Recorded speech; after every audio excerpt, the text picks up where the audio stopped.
Let's ask House Foreign Affairs Committee Chair and Texas Republican Congressman Michael McCaul. We do want to mention we have a call out to the Secretary, and he is welcome to join us here anytime. So, Congressman, to you now on this, how are we supposed to think ISIS would want anybody other than people who would inflict pain and damage on this country? Shouldn't we know exactly who these people are as soon as possible? I mean, well, absolutely, they should be vetted.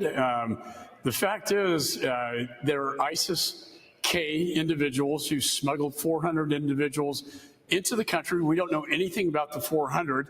You know, when I was chairman of the House Homeland Security Committee, we were always worried about the southern border, Sandra, but we never saw this, in fact, happen. They had the intent, but we never saw ISIS-K or al-Qaeda actually cross into the United States.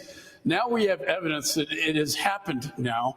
And not only that, but the 8 other ISIS-K individuals, perhaps separate from this group, that we know had a conspiracy going on inside the United States.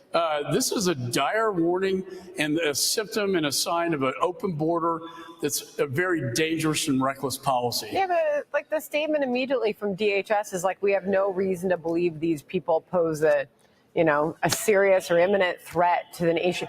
Why are we so quick to just wave off the possibility that even 1 or 2 of these people could be bad guys and inflict some serious harm on the country?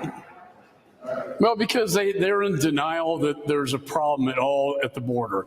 They're in denial about the fentanyl crisis. They're in denial about these murders and rapes that are taking place with the criminal enterprise inside the United States.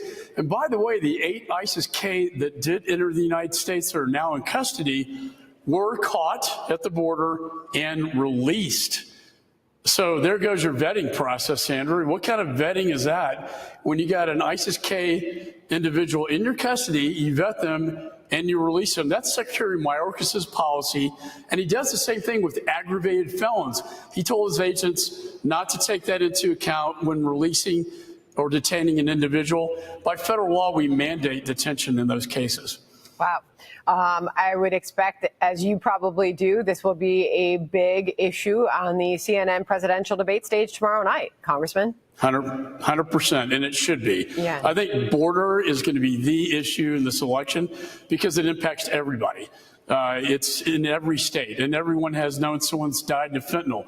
Everyone has known someone who's been afflicted with a violent crime of an illegal immigrant. They also, I think the most dangerous thing, though, is what's happening right now, and that is the fact that from Tajikistan, which, by the way, guess where they came from? When Afghanistan fell, they released the prisons at Bagram, and thousands of ISIS-K individuals came out of these prisons, went up to Tajikistan, back into our hemisphere, up through our border into the United States. I mean, if that's not the compelling narrative, I don't know what it is. So there's that ongoing threat and the possibility of something happening here on American soil. I know you are big, too, on the China threat ongoing. What can you tell us about that? It's a great power competition, but also there's a competition with technology and with military. I've witnessed it firsthand when I was in Taiwan with the newly elected president. They conducted military exercises off the coast of Taiwan, a blockade, if you will, met with the Indo-PACOM commander, the admiral, who said they studied this war game to see if they could defeat it. They're getting very aggressive. They've sanctioned me personally, Sandra. I was in India with Prime Minister Modi, who's part of countering China, part of the Quad, which is Japan, Australia, United States, and India.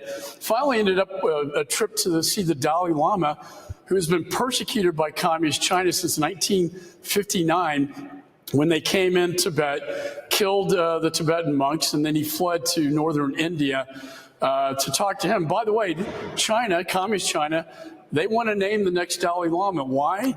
Because they want to control Tibet completely and eradicate their culture and religion. It was interesting, the day after we left our meeting with the Dalai Lama, guess who was in Tibet? Chairman Xi visited Tibet right after we were there. Congressman, always a pleasure to have you on, sir. Thank you very much.